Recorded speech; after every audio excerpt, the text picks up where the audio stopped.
emotional and voices concern for those affected. Her cracking voice underscoring the personal toll of defying party lines on a divisive issue. And she said, "I know that people will be hurt." But did she have an idea that the people who would be hurt would be, in fact, her and her husband? I'm heartbroken.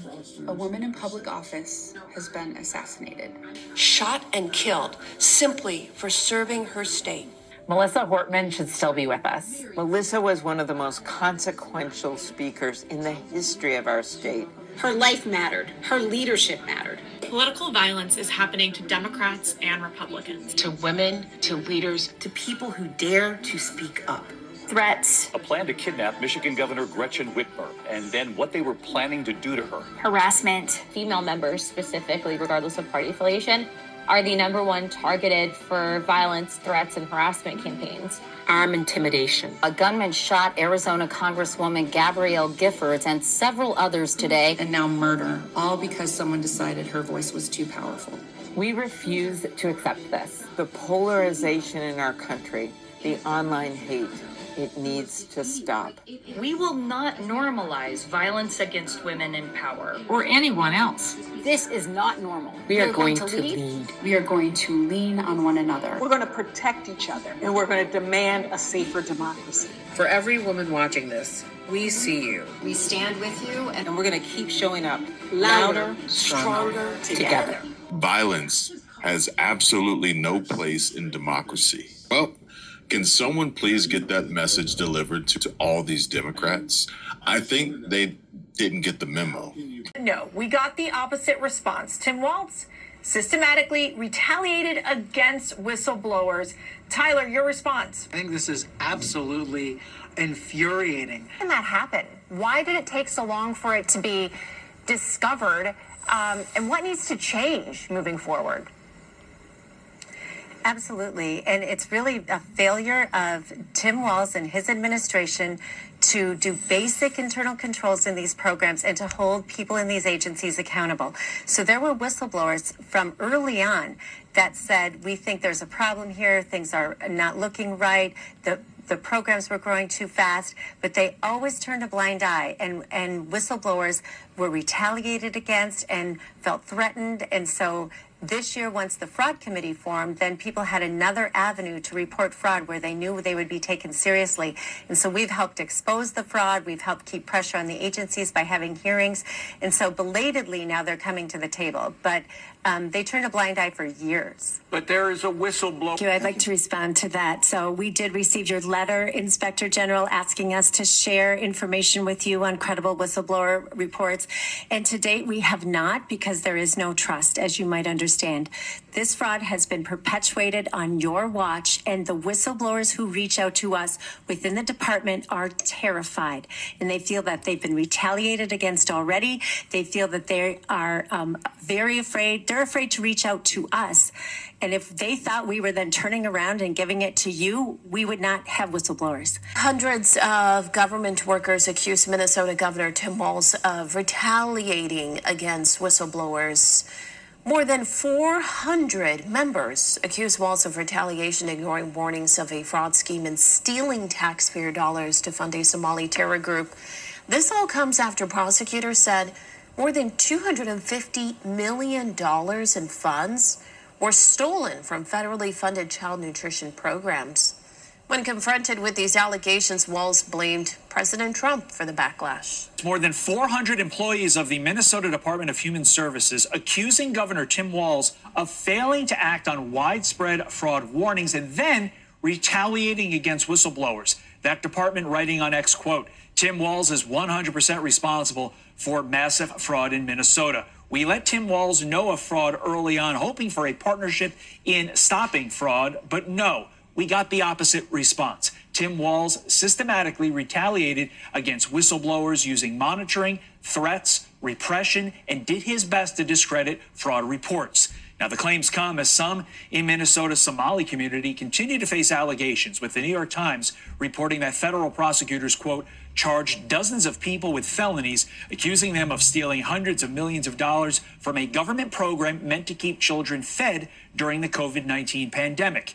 Here's blowers using monitoring, threats, repression, and did his best to discredit fraud reports.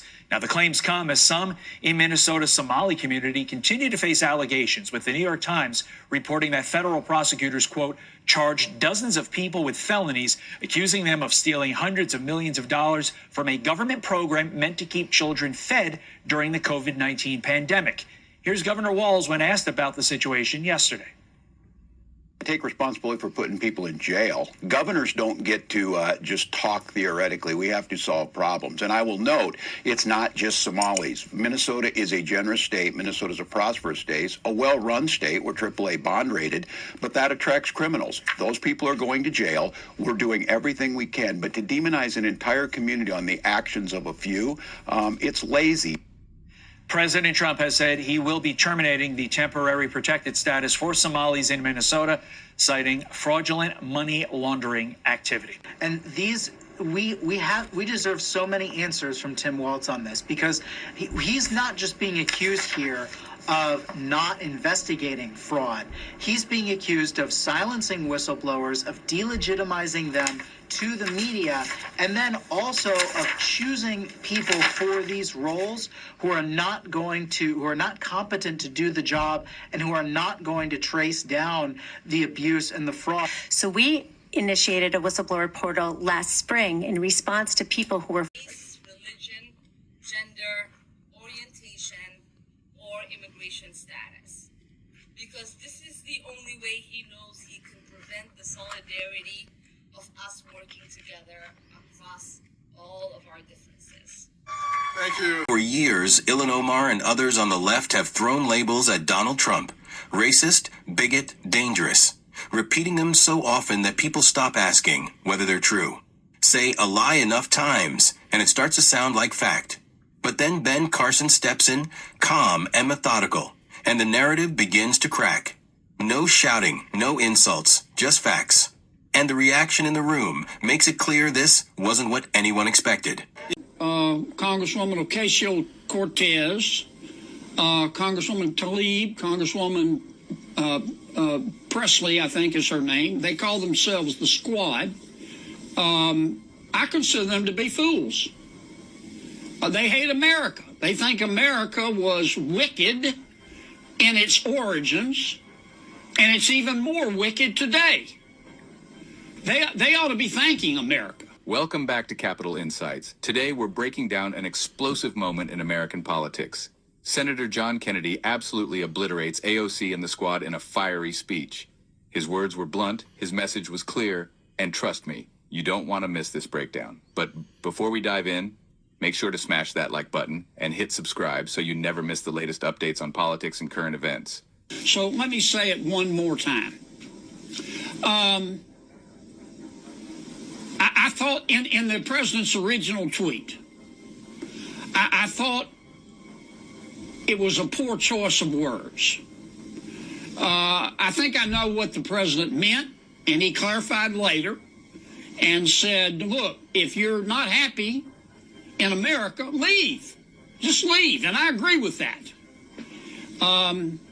But his original articulation of that concept, in my opinion, fell short of the mark. Number two, frankly, I don't know why the president felt the need to tweet on this subject at all. You know, when you argue with a fool, you just prove there are two. And I consider Congresswoman Omar, Congresswoman Ocasio-Cortez, Congresswoman Tlaib, Congresswoman Presley, I think is her name. They call themselves the Squad. I consider them to be fools.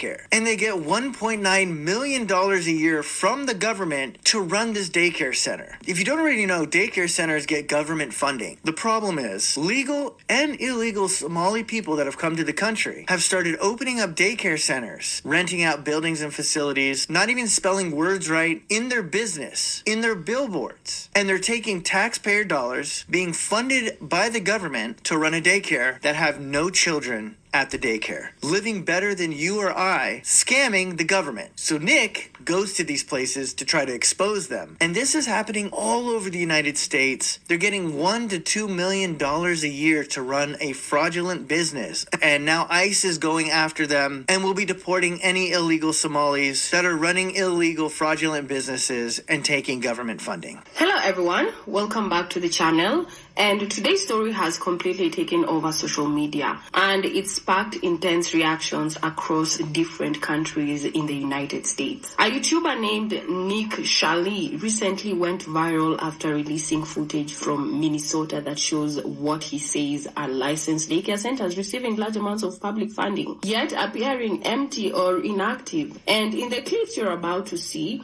Nick walks up to several locations that, according to official records, were approved to serve dozens, in some cases nearly 100 children.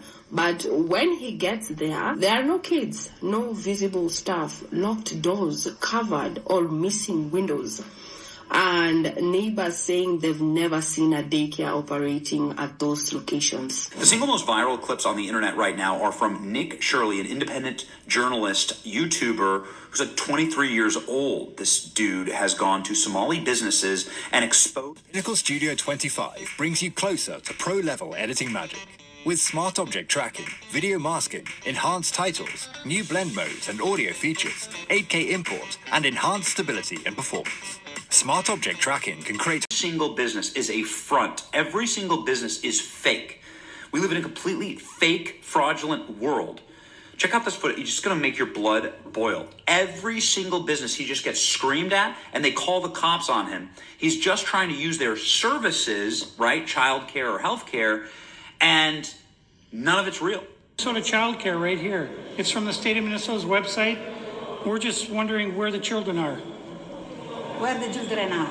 Yeah, where are the children? It says you have 102 children here, and you got $2.66 million this year in funding, and $2.5 million last year. We're just wondering where the kids are. And who are you? My name's Nick Shirley. Nick Shirley. And where are you? Which department? That is harassment. Oh, we are from ourselves. Yeah. Hello, we'd like to ask where the money's going. Now, some people online have tried to dismiss this by saying he went on Christmas, but Nick himself addressed that in his video. He explained that he also visited these locations on a regular weekday during normal working hours when daycares should absolutely be operating, and the result was the same. No one here right now. It's midday on a weekday. They had 0 children. Every time I went by there, they never had a single child there. Another thing people noticed is that these buildings don't even look like daycare centers. No windows, no child-friendly setup, no signage that gives learning center energy at all. In fact, one of the signs was misspelled. Instead of saying learning center, the word learning was missing an N letter. That may sound small, but details like that naturally raise questions. They spelled learning wrong. One particular center stood out. According to records, it was licensed to hold up to 99 children, yet there has never been clear evidence of children attending. And at the same time, it was reportedly receiving an extremely large amount of public money annually. And whether that number is in the millions or higher, many people are asking the same question. Why would a facility with 99 kids require funding on that scale? What this say? This says Minnesota daycare found with no children inside the daycare. And they pulled up too. They had evidence. They pulled up there like, yo, where all the kids at? It say right here on the paper that you got all these kids But I'm looking in here, I don't see no kids in here. Look, journalist Nick Shirley exposed massive child care fraud in Minnesota that is receiving millions in funds with no kids found. It says you have 102 children here and you got $2.66 million in funding. Federal investigators are saying that Minnesota's fraud problem is really no longer limited to isolated cases, from daycare and food aid itself to Medicaid. Prosecutors now believe a substantial share of public funds may have been improperly claimed, potentially reaching into the billions. What began as pandemic-era abuse has evolved into a systemic issue. Low oversight, fast reimbursements, and fragmented enforcement created an environment where shell providers, inflated enrollments, and phantom services could quietly thrive for years. Adding legally. We are not doing anything. Shoot me. This is the Poland army. I I'm going. Please, no.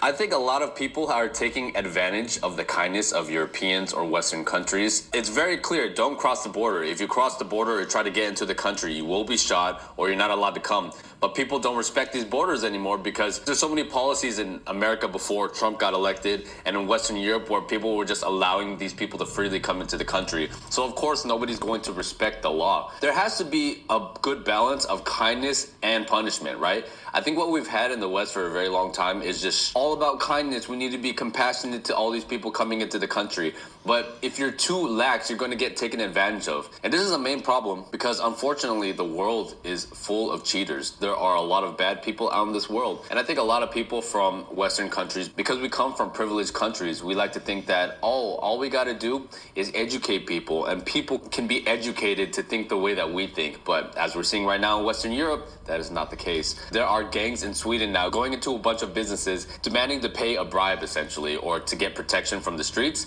And then when they don't pay, those gangs will go and bomb these businesses. And this never happened in Sweden before. This is a very recent thing. I understand why Poland is so hesitant to let illegal immigrants into their country or refugees. Some people may say it's racist, but honestly, I think it's very pragmatic because we see evidence of it going on in Western Europe right now. A lot of people are afraid to explain the main reason why Western Europeans are going down the drain because of fear of being called racist. I record everything.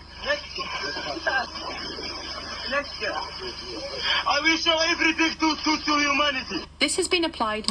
And this is a big issue too, right? It's like this guy went up to the border, antagonized the Polish army, told them to shoot me, and then when he got shot, he's playing the victim, right? This is so annoying, and I hate this victim mentality. It's like, F around and find out, right? Mostly to migrants and Islamists crossing illegally through the Belarus border to get into Poland. The Prime Minister is clear. We don't want them here. Shoot anyone who violates this policy. You don't want to be pushed back. Do not come to Polish border because we just passed the law that our soldiers, Coast Guard or whatever, they can use live bullets to kill. So if you want to come to Poland, you will be killed. Poland has been declared the safest country in Europe with no Muslims. Its economy is fast growing. They have no terrorist attacks. Okay, so this isn't entirely accurate. Poland does have a Muslim population, and you can see a few here and there walking around. They refuse to let Islam come into their country and try to change the culture, right? So I don't think they will allow mosques to be built. They protect their Catholic culture very strongly, and they refuse to let outside influences in, which I honestly don't really have a problem with. I think that's totally fine. I can confirm that the safety here is on a whole other level. It's one of the safest countries in Europe, if not the safest country in Europe right now. And nobody wants to say the main reason why it's this way. And everybody wants to say Poland is racist or I'm racist for really saying what the problem is, but this is the reality of the situation. This is how it is. Also, if you're in that has since gone mega viral, that the United States blew up a massive facility inside Venezuela. We now have more details about what this critical and key target was that the United States military and or the CIA struck as more information is released about the situation. So we're going to get into exactly what we know how we came to find out about this, which is a little bit of a wild story in and of itself. So I'm going to break it all down. I'm going to lay it all out for you. We're going to piece it together and figure out what the hell is going on after the United States bombed Venezuela. I am still very, very, very sick.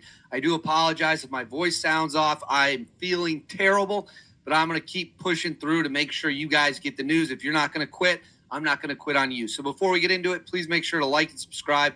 Totally free. Cost you guys absolutely nothing at all. Huge, huge, huge boost to the channel. Comment with your thoughts below. What do you think about President Donald Trump bombing a massive target in Venezuela? Let me know in the comments below. Hit that notification bell. All notifications turned on. You won't miss a thing. And then right here, Instagram, David_Hookstead, X D Hookstead. That's where you can find me on social media. My DMs are wide open. Now let's get into it. So everyone was kind of enjoying Christmas Eve. Nobody, it felt like we'd come to a lull in the action with Venezuela. A bit of a lull in the show of forces, bit of a lull in just everything that was happening. Then President Donald Trump hopped on a radio interview with a guy by the last name of Costamidas. I believe I'm pronouncing that correctly. If I'm not, feel free to correct me in the comments. And said that the United States had struck a major target inside Venezuela, wiped it out, hit it hard, and nobody really seemed to notice it at first. And then I got alerted by my fiance, who is a White House correspondent, that it appeared the United States had launched a massive attack on Venezuelan soil inside Venezuela as the pressure on the Maduro regime gets ramped up. We're tightening the screws. We have the embargo or quarantine, whatever you want to call it. We're not letting oil get out. We are making sure that the Maduro regime cannot enrich itself. So I'm going to put this up on the screen for you. Give me a second. This is the audio from that interview. Let me get it up here for you. So let's go ahead and play this right now. Wrong with them. But every time I knock you out a boat, we save 25,000 American lives. It's very simple. And what's happening is they're having a hard time employment-wise. They can't get anybody. And we just knocked out, I don't know if you read or you saw, they have a big plant or a big facility where they send where the ships come from. 2 nights ago, we knocked that out. So we hit them very hard. But drugs are down over 97%. Can you believe it? Right here, we just knocked out, I don't know if you read or employment-wise, they can't get anybody. And we just knocked out, I don't know if you read or you saw, they have a big plant or a big facility where they send where the ships come from. 2 nights ago, we knocked that out. So we hit them very hard. So there's Trump saying that we hit a facility very hard on Christmas Eve. We do not know yet what the strike package was. Was it bombers rolling down there? Was it F-22s? Was it F-35s? Was it F-18s from the carrier group? We do not know those details at this time. But what we do now know that has been released in new reporting, I'm going to put this up on the screen, from the New York Times. It said President Trump said in a radio interview that the United States had knocked out a big facility last week as part of his administration's campaign against Venezuela, an apparent reference to an American attack on a drug trafficking site. American officials said that Mr. Trump was referring to a drug facility in Venezuela and that it was eliminated. So we now know, per the New York Times, that the target that was wiped out, annihilated, obliterated, whatever you want to call it, that was hit in the U.S. strike, was indeed a drug manufacturing facility of some kind, according to the U.S. government, according to what President Trump has said. Now, President